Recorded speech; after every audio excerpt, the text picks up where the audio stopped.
ঘুমাবো না বেশি বেশি? 24 ঘন্টা সে চলবে কি হাতে নিয়ে? কোরআন হাতে নিয়ে। এটা হচ্ছে জান্নাতের গাইডলাইন। কিসের গাইডলাইন? জান্নাতের গাইডলাইন। সেই কোরআনে আল্লাহ তাআলা কিছু কিছু জবাব দিয়েছেন। কোরআন তো এমন একটা কিতাবের নাম যেখানে প্রশ্ন আছে, উত্তরও আছে। প্রশ্ন আছে, উত্তরও আছে। আবার জান্নাত যাওয়ার জন্য আল্লাহ তাআলা যে আমলগুলো, সব আমলগুলো ফাঁস করে দিয়েছেন। সব প্রশ্নের জবাব আল্লাহ তাআলা রেখেছেন না উত্তর দিয়ে দিয়েছেন? দিয়ে দিয়েছেন। হাজারো প্রশ্নের মাঝে, হাজারো প্রশ্ন উত্তরের মাঝে আমার সামনে আমি 13টা প্রশ্ন এবং তার জবাব আমি একটু দিতে চাচ্ছি। আমাকে সময় দেবেন তো সবাই? আমরা মাহফিলে এসেছি শুধু শোনার জন্য না ইবাদতের জন্য? যেখানে বসে আছি আমরা, এটা কি ইবাদতের জায়গা নয়? এখন নিঃসন্দেহে এটা ইবাদতের জায়গা। ইবাদত মনে করে যদি বসি তাহলে আমাদের শেষ কাজ হবে দোয়া করে এখান থেকে ওঠা। এমন সিদ্ধান্ত কি নেওয়া যায়? জোরে বলি ইনশাআল্লাহ। এই যে ভাই, এই যে কোথায় যাচ্ছেন? বসেন বসেন বসেন, এই বসে বসেন বসেন। চাপ চাপ চাপ, নিম্ন চাপ। হ্যাঁ, নিম্ন চাপ। যদি খুব চাপ লাগে সেটা ভিন্ন কথা। চাপ তো দুই প্রকার, একটা নিম্ন চাপ আর একটা হচ্ছে ঊর্ধ্ব চাপ, বিড়ি খাওয়া চাপ। দেখেন না গ্রামীণ দরবারের ভিতর থেকে হঠাৎ করে মাতব্বর নাই, মাতব্বর গেল কই? ঘরের পিছনে যায় ঊর্ধ্ব চাপে ব্যস্ত। কই গেছিলেন? এতক্ষণকে ব্রেন কাজ করলো না, একটু ফ্রেশ করলাম। কম্পিউটার হ্যাং মারলে রিফ্রেশ করে, আর মাতব্বররা মাথা হ্যাং মারলে পরে বিড়ি খায় রিফ্রেশ করে। একটু বসে। কোরআনে প্রশ্ন আছে, তার জবাবও আছে।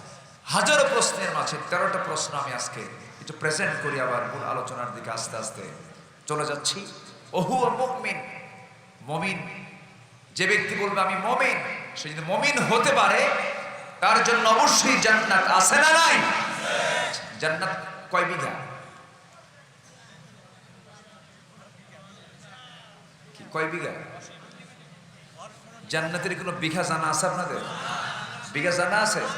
শুধু জেনে নেন, অসংখ্য লোকের মাঝে আল্লাহ তাআলা যে বান্দাকে সর্বনিম্ন জান্নাত দিবেন, সেই জান্নাতটা হবে 10টা পৃথিবীর মতো একটা জান্নাত। কয়টা পৃথিবী? তাহলে 10টা পৃথিবীর মতো একটা জান্নাত আপনি পাবেন 7 দিনে একদিন জুমার নামাজ পড়ে। আসতে পারে?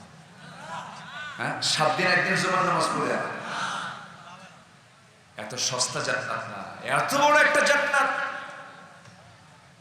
আমেরিকায় একটা বাড়ি হলে, ঢাকার গুলশানে একটা ফ্ল্যাট হলে, মালয়েশিয়ায় সেকেন্ড হোম হলে, ইউরোপ, ইতালি, জার্মানিতে একটা বাড়ি হলে, সিটিজেনশিপ পেলে ও ভাবে যে আমি দুনিয়াতেই নেই।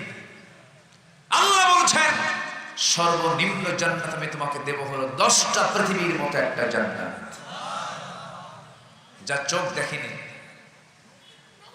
কান শোনেনি, অন্তর এটা কল্পনাও করেনি। এমন এক অকল্পনীয় বিশাল একটি জান্নাত আমার আপনার জন্য রেখেছেন। তিনি কে? জন প্রতি একটা করে। এখন প্রশ্ন আসতে পারে, আল্লাহর এত জায়গা কই? বান্দার তো প্রশ্নের সাইজ বাইজ নেই, তো বুঝলেন না? হ্যাঁ, কি এত জায়গা আল্লাহ পাবে? এতগুলো মানুষ কোথায় যায়? আল্লাহর জায়গার অভাব আছে? আমার আপনার অভাব আছে না? নাই। আমি আপনি ফকির, আমি আপনি কি? আল্লাহ নিজেই কে ওয়ান্তুমুল ফুকারা ওয়া নাহনু আগনিয়া। তোরা সব ফকির, তোরা সব ফকির, আমি আল্লাহ ধনী। জোরে বলেন সুবহানাল্লাহ। তোদের সবার কাছে যাওয়া লাগে। রাশিয়া আক্রমণ করতেছে ইউক্রেনকে, রাশিয়া খুঁজতেছে গোটা পৃথিবীর আর কোন কোন দেশ আছে ওকে হেল্প করার জন্য। ওইদিকে আমেরিকা আসতে লেগে আছে রাশিয়াকে দমন করার জন্য কারে হেল্প নেওয়া যায়। পৃথিবীতে কেউ কারো ছাড়া বাঁচে না, কেউ কারো না কারো নির্ভরশীল হতে হয়। কিন্তু নির্ভরশীল হতে হয় না একমাত্র তার, যিনি হচ্ছেন কুল হুয়াল্লাহু আহাদ, আল্লাহুস সামাদ। আল্লাহ স্বনির্ভর, আল্লাহর কারো প্রতি নির্ভর হওয়া লাগে না। একটু মনোযোগ দিয়ে শুনুন, এই যে বিশাল জগৎ, সমগ্র বিশাল জগৎ, সৃষ্টি জগৎ সৃষ্টি করেছেন কে? কোরআনকে প্রশ্ন করুন, কোরআন জবাব দিচ্ছে আল্লাহু খালিকু কুল্লি শাইইন ওয়া হুয়া আলা কুল্লি শাইইন কাদির। জোরে বলুন আল্লাহু আকবার। নাম্বার 2, ও আল্লাহ তুমি বলো মানুষকে তুমি কেন সৃষ্টি করেছো, কি জন্য সৃষ্টি করেছো? বিড়ি খাওয়ার জন্য? বিড়ি খায় না, খায় না বিড়ি। বিড়ি খাওয়ার দোয়াটা কি কর বলেন তো? এত ঘন ঘন খায়, একটা দোয়া তো থাকা দরকার। এই জাতি ভাত বেশি খায় না বিড়ি খায়? ভাত বেশি খায় না বিড়ি বেশি খায়? বিড়ি বেশি খায়। ভাত একবেলা না হলেও, কিন্তু বিড়ি না থাকলে মাথা ঠিক থাকে।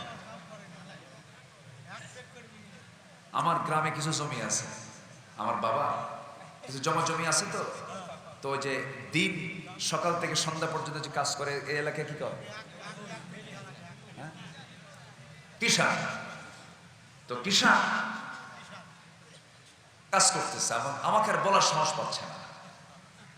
তো এর ওরে দিয়ে বলে হুজুর, হুজুর একটু বলেন যে একটা বিড়ি যেন কিনে দেয়। কি কিনে দেয়? বিড়ি যেন কিনে দেয়।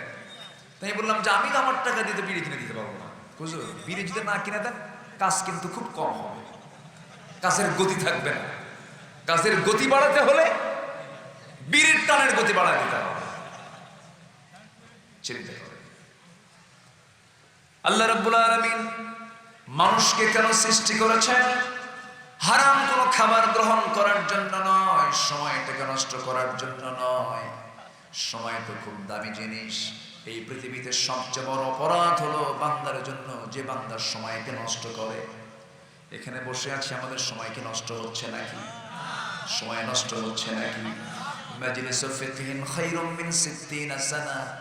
দিন আলোচনার একটা বৈঠকে বসা মানে 60,000 নফলের 60 বছর নফল ইবাদত করলে যে সওয়াবটা হবে তার চেয়ে বেশি সওয়াব আল্লাহ রাব্বুল আলামিন তার আমলনামায় দিয়ে দেন। আমার বন্ধুগণ, আল্লাহ মানুষকে কেন সৃষ্টি করেছেন? খুব কমন আয়াত, আমার আপনার ঘরের আয়াত। সবাই ঠোঁট মিলিয়ে আমার সঙ্গে বলুন, ওয়ামা খালাকাতুল জিন্না ওয়াল ইনসা ইল্লা লিয়াবুদুন। আমার বন্ধুগণ, এই জীবন এবং মৃত্যু আল্লাহ তুমি কেন দিয়েছো? জীবন দিলেই বা কেন, মৃত্যু দিলেই বা কেন? এর কারণটা কি? এই দুনিয়াতে জীবন নিয়ে আসছিলাম, আবার জীবনটা চলে যাবে, মৃত্যু নিয়ে আমাকে দুনিয়া থেকে বিদায় হতে হবে। এর উদ্দেশ্য কি? আল্লাহ রাব্বুল আলামিন বলেন, আল্লাযী খালাকাল মাউতা ওয়াল হায়াতা লিয়াবলুয়াকুম আইয়ুকুম আহসানু আমালান ওয়া হুয়াল আজিজুল গফুর। জোরে বলুন আল্লাহু আকবার। এই জীবন মৃত্যু দেওয়ার উদ্দেশ্য হলো